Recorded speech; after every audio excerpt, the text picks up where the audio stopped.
बार इसे सुनते हैं। जब अपनी सुसाइड नोट में उसने किसी का जिक्र नहीं किया था, लेकिन उसके शब्दों से यह साफ था कि यूनिवर्सिटी की संस्था ने उसका उत्पीड़न किया है और उसको जातिगत भेदभाव का सामना भी करना पड़ा है। लेकिन ये सच्चाई नहीं है। लेकिन ये सच्चाई नहीं है।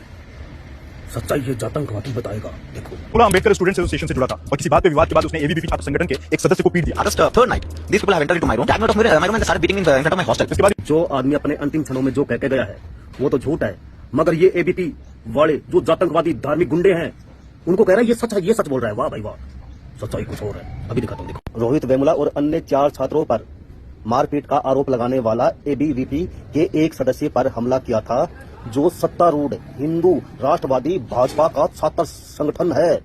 उन सभी ने इन आरोपों से इनकार किया। विश्वविद्यालय ने प्रारंभिक जांच में उन्हें दोष मुक्त कर दिया था, लेकिन एनडीटीवी की रिपोर्ट के बाद फैसला पलट दिया।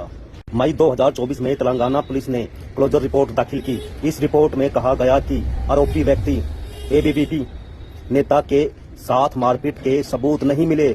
इस रिपोर्ट ने उन व्यक्तियों को क्लीन चिट दे दी जिन पर रोहित वेमुला को आत्महत्या के लिए उकसाने का आरोप था। और सुनते हैं तो पता चला कि रोहित वेमुला शेड्यूल कास्ट का नहीं था। He does not belong to SC community. वो ओबीसी कैटेगरी का था। उसे डर था कि यूनिवर्सिटी को ये बात पता चलते ही उसकी सारी मेहनत, सारी डिग्री बेकार हो जाएगी। अब इसका भी पर्दाफाश करते हैं। रोहित की मां राधिका वेमुला का कहना है कि वे स्वयं एससी समुदाय से हैं और उन्होंने रोहित को एक दलित के रूप में ही पाला पोसा है। राष्ट्रीय अनुसूचित जाति आयोग में उनके इसी पक्ष का समर्थन किया था कि रोहित की परवरिश और पहचान दलित समुदाय में हुई थी।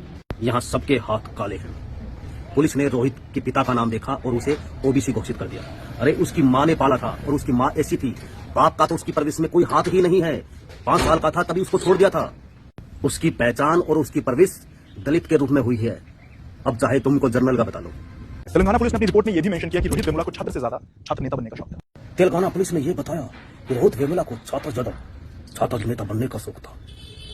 अब असलियत देखो, रोहित वेमुला के परिवार और छात्र संगठनों ने इस रिपोर्ट को झूठ का पुलिंदा बताते हुए खारिज कर दिया। भारी विरोध के बाद तेलंगाना के डीजीपी ने घोषणा की थी कि इस मामले में फिर से जांच कराई जाएगी। रोहित वेमुला को बदनाम करने वाला, उसको जलील करने वाला ये शख्स कौन है, इसकी भी जांच हो जाएगी। आलोक मिश्रा, ये इनका आज का काम थोड़ी है, ये तो प्राचीन काल से करते आ रहे हैं। यही झूठ, फरेब, षड्यंत्र, जालसाजी, साजिश, यही काम इनका। अकबर के दरबारी। बेटा, तुमसे ना हो पाएगा। हमें तुम्हारे लक्षण बिल्कुल ठीक नहीं लग रहा है, तुमसे ना हो पाएगा।